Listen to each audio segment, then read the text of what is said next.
आराम से खड़े हो गए। एक बात उन्होंने कह दी, बड़ा अपराधी बनना था इसलिए बहुत बड़े अपराधी को मार दिया। ये एक पैटर्न भी चला, मैं उस पैटर्न पे भी आऊंगा, लेकिन मैं शुरुआत से शुरुआत करता हूं।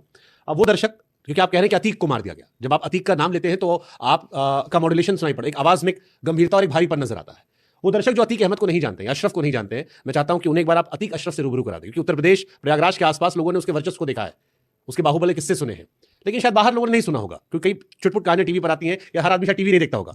अतीक अशरफ के आतंक का दौर या उनके वर्चस्व का दौर जो था, एक बार समझा दिया था, कॉन्टेक्स्ट लोगों को समझ में थोड़ा। सबसे बड़ी बात यह है कि मैं कश्मीर से कन्याकुमारी, गुजरात से लेके इधर तक पूरा जा चुका हूं। मेरे शोज इसी कसारी मसारी को लेके हुए हैं। हर आदमी ने वो विजुअल देखा है, तो वो अतीक को जान गया है। एक बात आपको यूं बता रहा हूं, चलिए। अतीक अहमद इलाहाबाद में बबूल के बहुत घने जंगल थे, बीघों में, मीलों में थे। उस जगह का नाम था कसारी मसारी।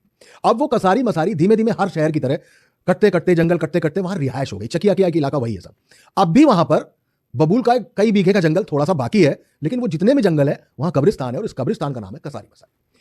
अतीक अहमद उसी कसारी मसारी में एक तांगे वाले के यहां पैदा होता है। 70s में, मेरे ख्याल से 74 76 की बात है। पहला मर्डर जो करता है वो कसारी मसारी में करता है। ये वो अतीक अहमद है जो उस समय के रंगबाज, तब डॉन नहीं होते थे, उस समय के रंगबाज चांद बाबा का ड्राइवर था। चांद बाबा उस समय का कारपोरेटर था, सभासद था।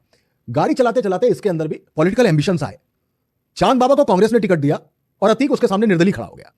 निर्दलीय खड़ा हुआ, चांद बाबा ने दुश्मनी मान ली और तय किया कि आज रात अतीक को निपटा देंगे।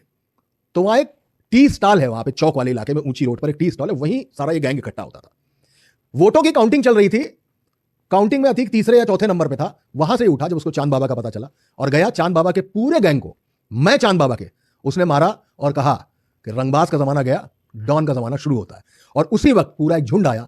वो अतीक अहमद जिंदाबाद के नारे नहीं लगा रहा था, वो विधायक एमएलए अतीक अहमद जिंदाबाद के नारे लगा रहा था। उसी रात, जिस रात चांद को मारा, उसी रात अतीक पहली बार एमएलए हुआ निर्दलीय। फिर उसके बाद अपना दल, यानी अनुप्रिया पटेल, उनके फादर सोनेलाल पटेल थे जिन्होंने अपना दल बनाया, उन्होंने अतीक अहमद को टिकट दिया। इसके बाद मुलायम सिंह यादव, आपने मुलायम सिंह यादव को उसके कुत्ते से हाथ मिलाते भी देखा है।